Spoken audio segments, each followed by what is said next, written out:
I think the thing that's sad for me is the type of men at times they choose, and I'm like, no, but why? Why did you do this? Oh, please, guys, I've never been that in I love to be love done to love my can't own be that goals. blinding, Never, guys. Mm-mm. never.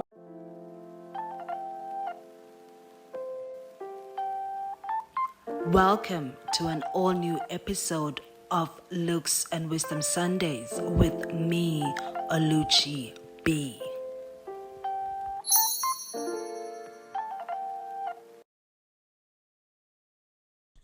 Hey guys, and welcome to another exciting episode of Looks and Wisdom Sundays with me, Oluchi B. Please say the B, aka the elusive pundit. And today I am joined by Renelwe over here. How's everybody feeling? We're feeling great. We're ready for the conversation on the Of table. course, today is going to be very, very informal. We're going to be speaking about the baby mama culture. Today's episode is a trending topic titled The Prevailing Culture of the Baby Mama Epidemic. So, in the month of March, we have been speaking about the child free movement. And then, because we've been talking so much about child freeness, blah, blah, blah, I was like, okay, how do we close off March? And I was like, okay, let's speak about something that's anti to what we've been talking about. And that is the baby mama culture, which is what we're going to be talking about today. But before we go further, I want Renelwe to introduce herself. I feel like I didn't do her justice on the interview episode. So, Queen, I really want to give you, like, for you to do your own introduction. Okay, so I am Renee Matlayson. I'm 32 years old and I'm child free by choice. I'm the pioneer and minister of Child Free by Choice South Africa. And what that means is I have put myself forward to be the advocate, the voice, and the face that will lead and pioneer this movement in South Africa, and also create ambassadors for the movement that will have substantial conversations and be viable in many different conversations in society, human rights, and social economic issues. Yeah. Thank you so much. You see, didn't do you justice. Girl, I didn't do you justice. And I know when I fail, I'm the queen of self-correction, honey. What did I say on Vow FM? Flip flop, flipping, flip flopping? Because really, if I don't know, I don't know. I'm happy to go improve. Like, I don't mind being corrected, which is why I'm so excited for this channel. As it grows and expands, we're going to have these narratives where people are chiming in and I have to change my mind or bend my thinking. So we are here for that, and we're talking baby mama. The definition of baby mama, according to me, is a woman who has a child out of marriage, yes, might have a temporary partnership, but ultimately is sort of like the sole caretaker of the child. Caretaker. I think the distinction really needs to be made. It's definitely outside of marriage. So the term baby mama, from the research I've done, originated allegedly from Jamaican Creole. So it's very much rooted in African American culture. And it was distinctly defined to women who had children outside of marriage and illegitimate children that were not recognized. Oh, not the bastards, honey. Girl, I didn't say it, but that's basically what it is that's how it came to be. Yeah. And even before the 2000s, but in the 2000s is when the movement really became part of pop culture. Yeah. Oh, from the rap songs, because everybody's the like, rap "Yo, my baby mama, songs, my BM." From movies, there's a First of movie all, called I Baby wanted Mama. to be called a baby mama because I thought it was like a term of endearment. Like, hey, you're my baby mama. I didn't know you like had to be like child out of wedlock. That's the stipulation. It's pretty much that is the area So of I can't it. be a baby mama. Oh my god. Well, if you're not married, and I don't want to be a baby mama. Girl, I don't want to be a baby mama either. But that's the how it started, and I think within the 2000s, it both got a negative and a positive connotation. Yeah. It is rooted in being negatively connotated because it's like, okay, you had a child out of wedlock. Either it was the mistress or it was just out of going against traditional norms and social status. Okay. Talking about that, and you spoke about the fact that baby mama is viewed as good as well as baby mama is viewed as bad. Do you think as because now baby mama is a culture, everybody's doing it. It's all across social media. We have a lot of celebrity examples that we're going to get into. Um, with the baby mama culture, do you think there's like a stronger negative connotation if you're black as opposed to if you are a white baby mama? And I just want to make an example with the Kardashians. No one goes around calling the Kardashians baby mamas, but then all the rapper girlfriends are like called baby mamas. Yes, there definitely is, and there is kind of like a racial slur around it that black women are the faces of baby mama culture. Yeah. Like I mentioned in the 2000s, with the rise of hip hop culture and media within music and even in entertainment in movies, there is a movie called Baby Mama. Yeah. And ironically, it's not black actors in that movie, it's white women. Oh, wow. That in the movie is called Baby Mama. But with the progress of rap and African Americans shaping the culture around hip hop, yeah, and the dysfunction and the diaspora as well, where we were colonized and segregated as well, they were segregated, and family dynamics were dismantled, yeah, where women were seen having children and the fathers wouldn't be there.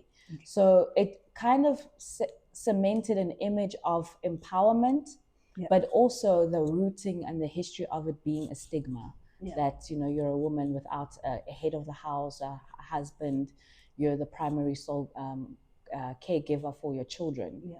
And endurance being the epitome of black strength or black woman strength. Yeah, that's true. So there is like racial undertones and racial connotations to the baby mama culture. The second thing I wanted to speak about, because we see this a lot when it comes to Rihanna, because Rihanna is a baby mama, and she says she is a baby mama, as to the like low level celebrities. People don't go around throwing baby mama to Rihanna as a slur, as opposed to someone who has less money, Rihanna being a billionaire. So is there again the same thing where it's a slur towards people who have less money, but then it's more praised for people who have money, as in the case like for the Rihanna example? Yes, definitely. Even if you see the time that it emerged, during the 2000s, the Miss Independence movement was alongside it. We had Destiny's Child singing, was it Survivor? You know, I'm a survivor, I'm not going to give up. Yes, yes. What was that one though? All the women Independent, that's the let's one. go 50, you know, let's go 50-50. And then we had Mdu and Mandoza come is like, the 10 if only 50-50. Hey. 9 50-50 game. So exactly. Like, no, so I think that parallel of Miss Independence and Baby Mama paralleling that it's both a pop culture and a systematical issue. True. Later on in the conversation, when we talk about celebrities, is the, like you mentioned, having money and not having money.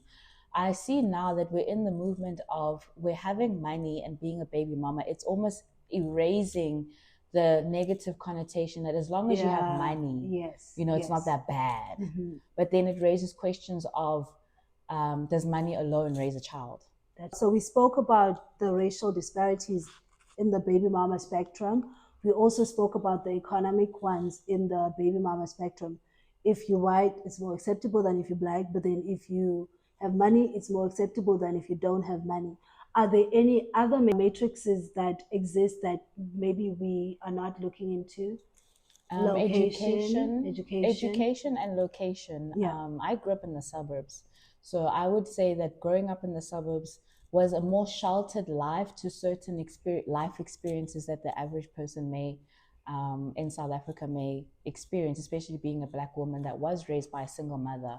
So she had the money, she has the money, you know, and that's where I asked, is money the only thing that raises a child? That most women are like, okay, I'll have a kid because I'm financially stable, but your access to education and knowledge is a huge factor as well to how limitless or how limited your viewpoint is on family dynamics and handling the pressure around it.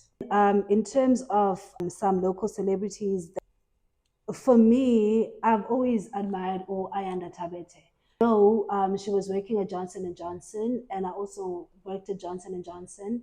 And she was one of the people that actually motivated me into believing that I can leave my corporate career and have a career in entertainment or whatever. Because I saw her do it in real life, leave Johnson & Johnson, and then she went to top billing and started building her entertainment career like that. And for me, she's always come across as like a high value woman. I don't know what that means, but I'm just going to use that term. Loosely so. And then obviously life happens to people we don't know.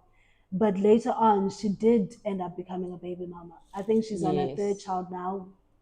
She does have 2 sons with her baby daddy that she is now engaged to. Picking up the topic of finance and economic mobility, Thando Thabethe is an example of the soft life baby mama. Yeah. Much it had an exemplification. An example.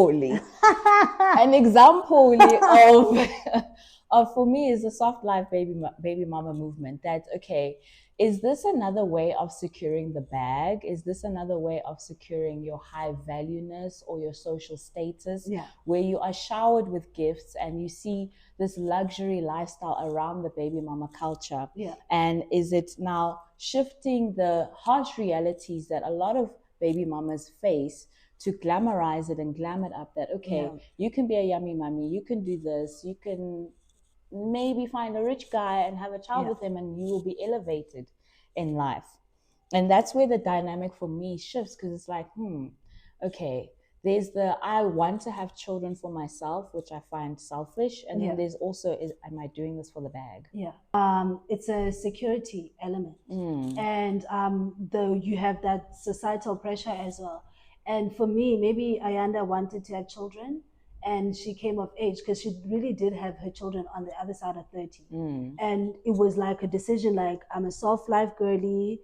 I need to find a route for me to have children, but still be able to be in that lane of living a comfortable life that's provided for by someone else. And she found this guy and it looks like it's working for her if you're saying they're engaged. Okay, that was celebrity number 1 from my side. And then celebrity number 2 is Dineo Ranaka. Dineo is such a complex human being, right? In general. She is such a complex human being. And I don't know where to place her. Like, I don't know where to place her at all. Like, you know, there are people who yin and yang between masculine and feminine energies. And for a long time, I placed Dineo on the masculine energy, females. Like, literally, you know, because she's so you outspoken are just and like, bold about you her sit on the decisions masculine side, yes. And then later on, I was like, okay, she has all these children by these men, so she does subscribe to the feminine principles as well. And then I just got confused by all of these children with multiple men and no structure in place and also no support, because we do know allegedly. But then with all of that and all of these multiple baby daddies, she still goes on and talks about the man being a leader and she wants to submit to someone who submits to God and stuff like that. That's why I'm saying she's a confusing person to me, like a very, very difficult nut to crack. She is a baby mama. Where do we place Dineo in the baby mama spectrum? I think in the spectrum, it's also the acknowledgement of the hardships of being a baby mama, like doing it on your own. Yeah.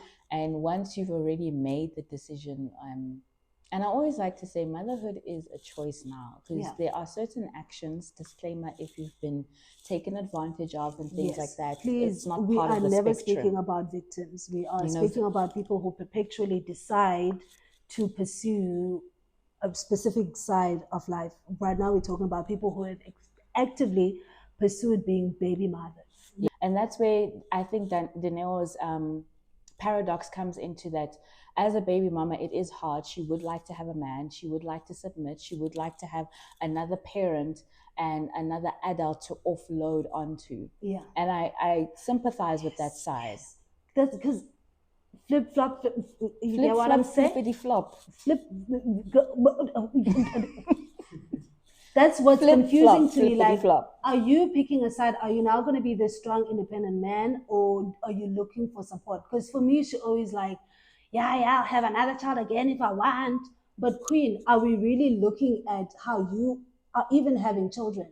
Because in the current state now. Exactly. The ones you had before, like, I don't the ones you had before, I'll say it, is proof that you are incompetent to do it. I didn't say myself. Allegedly. Allegedly. And then is there anyone that we can think of from your side that you wanted to add to the list? My one was Thando Thabethe actually when I was thinking about it, because I wanted to highlight the soft life version, but you know, it's been glamorized. Oh, who's the other lady, the rapper chick? What's her name again? Which one? Was she American or South African? She's South African. She had that fringe, man. I forgot her name. I'll think about it. Huh? Dineo. I think those are like two very vast, different aspects of the baby mama culture. Yes, and I think to show those extremes is to show also the pattern of idealization of seeing certain figures as the epitome of success. Yeah. When in the foundational element of life, they're pretty much like failing in a sense. Exactly. If we excuse the financial side, but I want to emphasize the financial side because I've heard some of the worst advice I've heard on radio is just make sure that you are financially secure for the amount of children you want to have. Go any, mini, miny, mo, have your child because you want to, you have the money to, and it's like, there are other elements to think of. Yeah, okay. Internationally, would you like to? Yeah, of course. Go into international. Yeah, I'm international right now. What are you talking Girl, about? I want to talk about Halle Bailey and yes. Like, no, I'm saving it for later on. Please. Okay, I'm saving it for later on. Let's come down.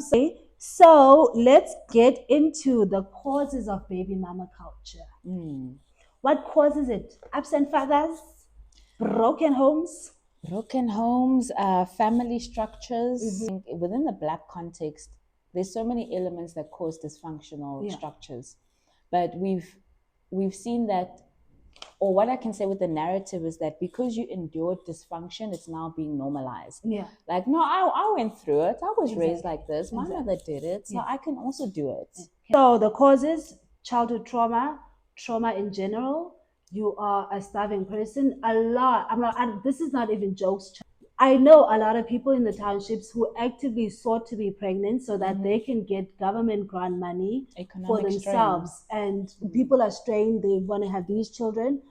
Is there like a cap as to how many children you can put under the grant thing, or you can go on for life?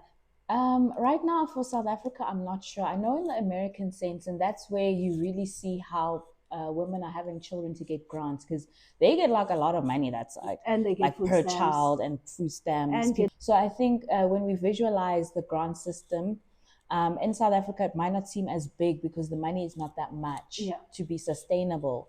But in some households, 250, right? Probably 300 right now. Oh, I should also trap a nigga with a baby. Girl. 500, 1,000. Guys, that's 2,000. That's not enough. That is not okay, you can't even buy the plant. That is 90,000 a year. In America? No, in South Africa, 90,000 a year to raise a child. Oh. What are you gonna do with the measly? They're not gonna go to Curo. They're gonna go to the free government school. The economic strain is also what either not motivates people, but the lack of information, lack of access, lack of stability. Yeah. You know. And then obviously the trapping culture, either you trapping a rich guy because you want to have a soft life, or you're just trapping yourself because you want to be trapped by that guy. So we've looked at some of the causes. Anything else that we can think of outside trauma, trap? Father absenteeism. But that falls under trauma though, because trauma could be that. I think generational patterns, economical factors, and all of those. So looking at the dangers of the baby mama culture, and you spoke about envy and all of those things. I call it destiny blocking. When a guy traps you.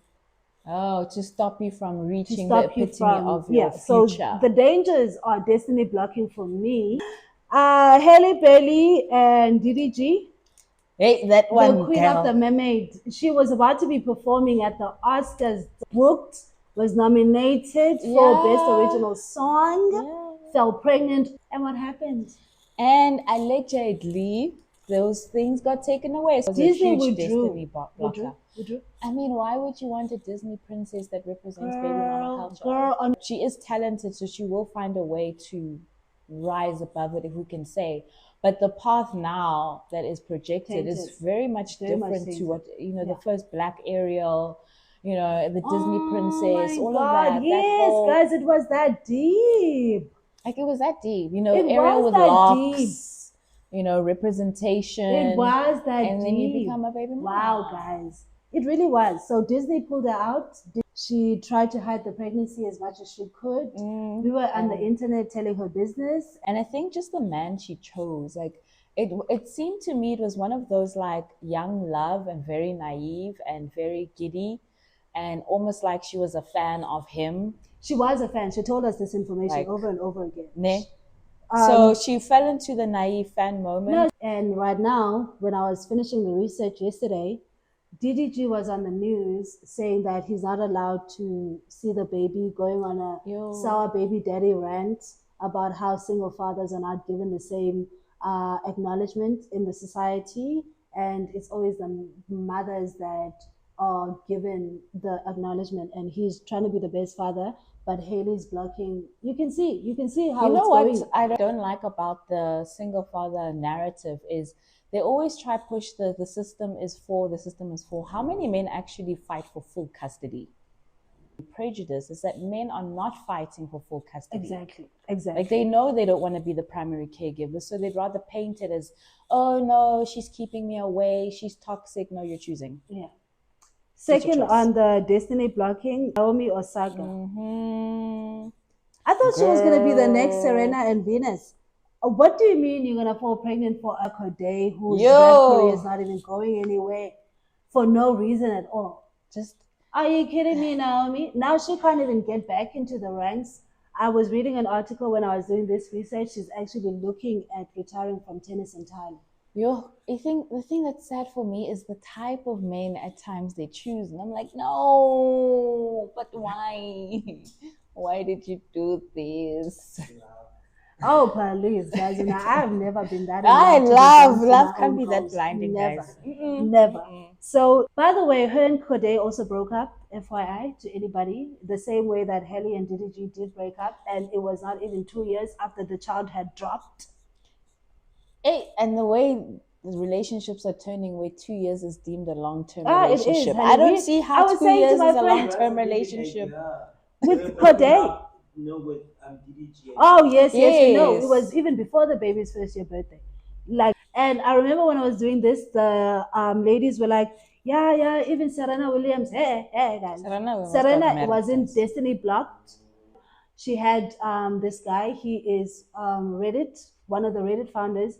He's got his own money. He doesn't have Serena money, but he does have like a lot of money, and he is a big shot in his industry. And I think with Serena, you have to understand that she has fulfilled her destiny. That's true. That's exactly what I wanted. That's exactly what I wanted to get to. Her legacy. Exactly. Serena doesn't count according to me. Anybody who was held back by having a child locally that we can think of, or no? I think who had a baby it's been so normalized that it's almost like we can't think of them. Yeah, no, Nami, I can't think of a local celeb who had a baby in their prime. Do you guys remember? Was she pregnant during her Drex days when she was the ambassador Pearl Tusi. Girl, before they cancel me. Pearl Tusi, she was the Lovers Plus ambassador. She got pregnant. Yeah. But she was not a celebrity at that time. She was not going to be falling from something. Yeah, but I think the juxtaposition of, like, you're the ambassador of contraceptives and then you... Of condoms plus, But I don't know, guys. But Pearl wasn't at the top at the time when she got pregnant. She was still in the climb, so she doesn't count. So I don't know if you guys remember Yo TV. We don't see her now. The times of Sade. Mandisa, but there's another one. The one with the blonde hair. What was her name? I don't know. Carly. Oh, Carly did. Yes. Carly was the one. We're revealing our age. Exactly. It doesn't matter, but Carly was. Yes, she got pregnant also during... Maybe we can't say the fame was the same, but if you knew Yo TV back then, you knew the crew. Yeah, literally. Yeah. So dangers of baby mama culture, destiny block is you can stop your own momentum by falling pregnant. Yes. Most importantly, falling pregnant for the wrong guy. The broken family structure being continued because now you are the only person there. There's no one supporting you, no one helping you. And mental health. Yeah, They talk impact on about the children. postpartum depression and also mental health for children. Yes, so the postpartum, I think we're seeing more of the social media sites show us that part, like you have said previously in other videos, of the veil of motherhood being uncovered, that we are seeing more women struggle with postpartum. And it's not only if you are a single mother or a baby mama, but even within partnerships and marriages that it does happen. And the experience is vastly different when you do have the support and family structure. And then that also then brings on the impact on children, where as a mother, and something I learned from the girl with the list, Zumi, is that we inherit our mother's nervous system. That's true. Whatever was happening during that time, if your mother was stressed, if she was depressed, if she was being abused. And then the mental health on children and Mahumi. Yeah, so I wanted us to focus with Mahumi because Mahumi is the result 30 plus. of. Mahumi is now 30 plus, but she's still suffering from that emotional mental stage. So I resonate a lot with Bahumi because our stories are very similar, you know. I have battles with my father as well. I wasn't raised in so I was raised Model C, suburban lifestyle. Money wasn't a factor, but emotional gaps were there, mental gaps were there, developmental milestones that you're supposed to meet as a child when you have both masculine and feminine energy. The example of a healthy relationship and communication dynamics, where as an adult, you start to see it more when you start do introspection and see that, oh, I lack communication. I have detachment styles. I'm avoidant. I'm this. I'm passive aggressive. I have identity issues. Mahumi, same thing. I mean, Palesa was a baby mama, raised the child alone. And to this day, she's still dealing with those consequences. Yes, she's still dealing with those consequences as well. It is. So that parenthood is lifelong. And I think a lot of the time we isolate parenthood just to the parent, but the result of parenthood is children. Exactly. And your right to parent your children how you want influences society because we have to deal with your children. You know, whether that is the trauma, the violence, the lack of confidence, and people pleasing, and all these other mental developmental issues that come in, depression and the labeling of certain mental illnesses because of the root cause being family dynamics. And I mean, that definitely links to the continuation of generational trauma and struggle. Yes, being the primary and sole caregiver, like you can't one day say, okay, I'm not wearing this hat, I'm going to rest or dedicate some time to something else. No, you are the something else. You are the 24/7 everything: cook, transport, chauffeur, teacher, psychologist, everything, entertainment, finances, emotions, mental. Is there anything else that we're missing on the dangers? The emphasis on the children being the victim. You know, a lot of the time the conversation is, I'm doing it for my child. Yes, you need to get out of toxic situations. Obviously, if you're in an abusive situation, your first priority is to get you and your children out of the situation. But at the end of the day, children are the real victims.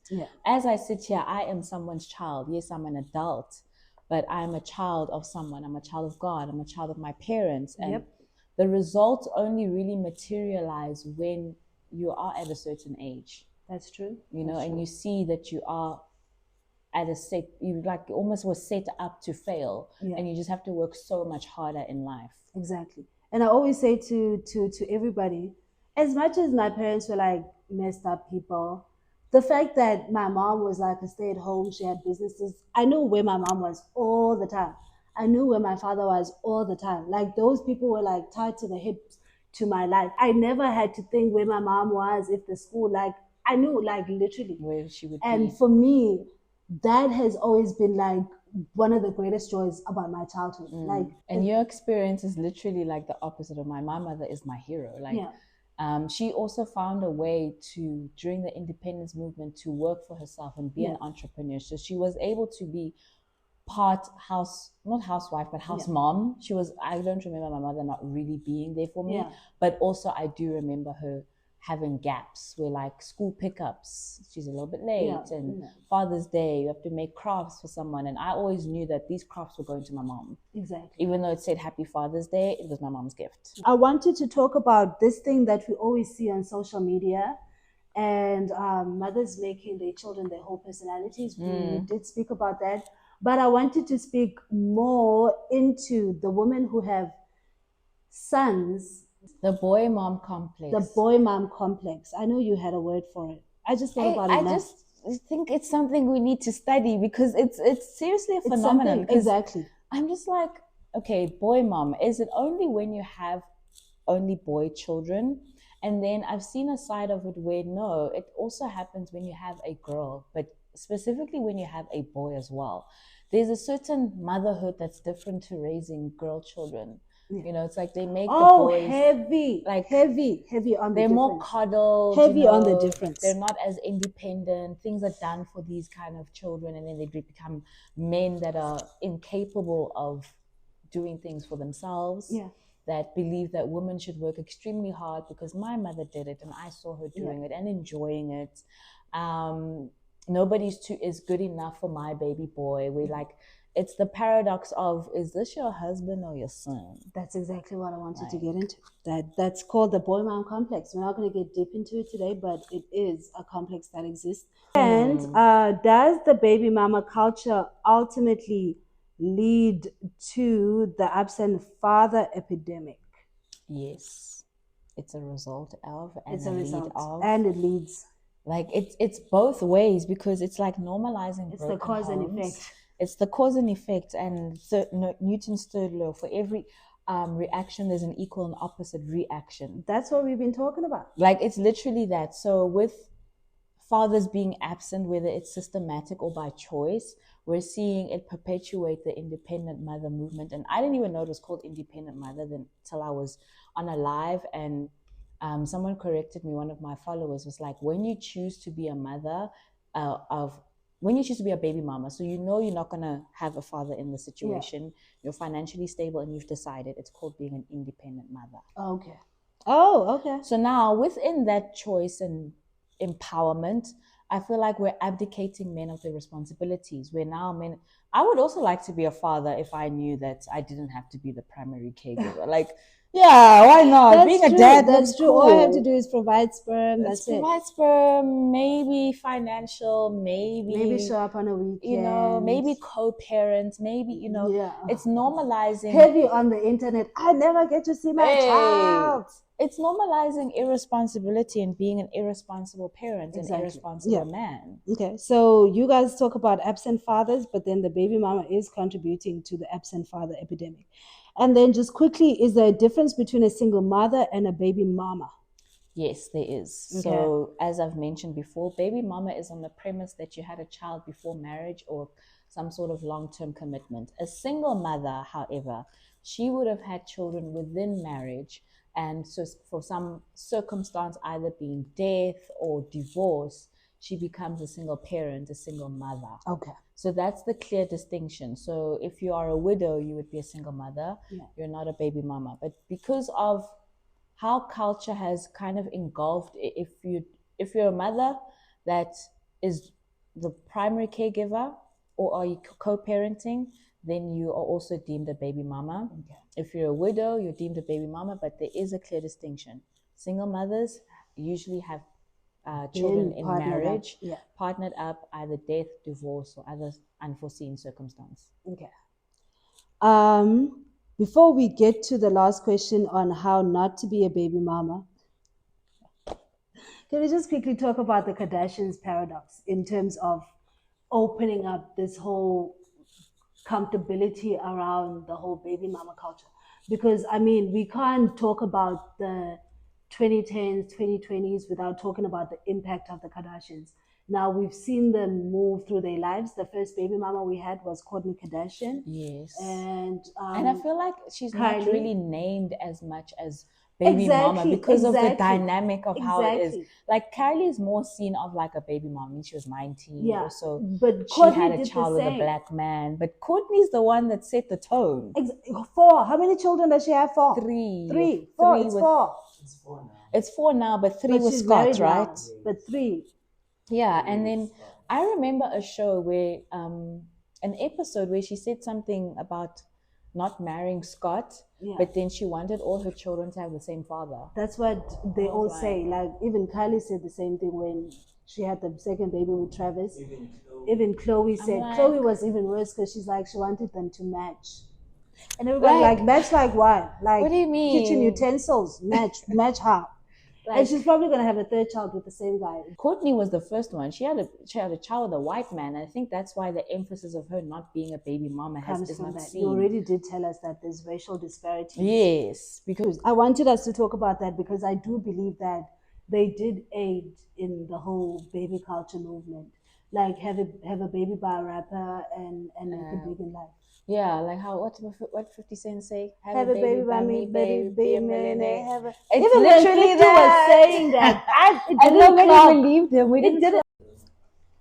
So the battery decided to sabotage us, darling. We were still talking about the Kardashians and how they are somewhat exempt, and we did speak about the fact that it's probably because they are white women. And I wanted to talk about how not to be a baby mama. Now we know what the baby mama is. We know how we get there. We know the everything. How not to be one. You need to be self-affirmed in your decisions. For me, growing up, it was definitely like that. I always paint the picture of when I was 15. Although I did not know I was becoming child-free, I knew that children were optional in terms of I wanted to get married. And if I never got married, I would never adopt either, no matter if I was a millionaire. I knew that, no, this is the structure I wanted to be in. And I was 15. And, people like say, why is child free your personality? Without making that decision when I was 15, I wouldn't be where I am today. Exactly. You need to see your life as your path, individualize it, and then see how your actions also impact society and community, and how your background influences that. Because there's many external factors and pressures that we face. So the first is self. Sit down with self. What does your life plan look like? Within that life plan, what is your timeline? And then there's ladies that chase the biological clock. And there's some of us that said, it's stuff the biological clock, I'm throwing it away. My time is going to be spent doing other things. Exactly. Another way is educating yourself on sexual education, contraceptives, reproductive rights, social economic factors. Like if you are really sitting in the poverty line, ask yourself, why am I having children if I cannot afford them? Exactly. I cannot afford looking after myself. Exactly. I think in that note, we are just going to close this. Any closing statements from your side? I have nothing to say to the masses. I think I've said enough. You? For me, it's protect your wombs, ladies. As a 32 plus, going on to 33 child-free by choice woman, protect your wombs. Motherhood is a choice and not a requirement. Inform yourself, not just educationally, but lived experiences. Be observant. You don't have to learn through certain mistakes by engaging in them. And the last thing is, when it comes to people asking about regret, I'd rather regret not having children than have children and regret having children. Because one is an informed decision and one isn't. I project that it may happen, but I build community and systems around me that will have me being satisfied and flourish and successful. Yeah, girl, that's it. In that note, we have no further information for the masses. Thank you so much for joining us on today's episode. I'm very thankful to you, Renelle, for joining us on 2 episodes and also co-hosting the SA episode. Girl, we put you to work. We put you on the slave. Where's the billable hours? Oh my God, I'll send an invoice. I'm poor. Do comment, do subscribe, and do tell your friends. We will see you guys in April now. Hello, I am so excited about April. I'm not going to tell you, just going to see it. Thank you, girl. Thank you. Thank you, everybody. Thank you so much. Bye. Bye. Bye.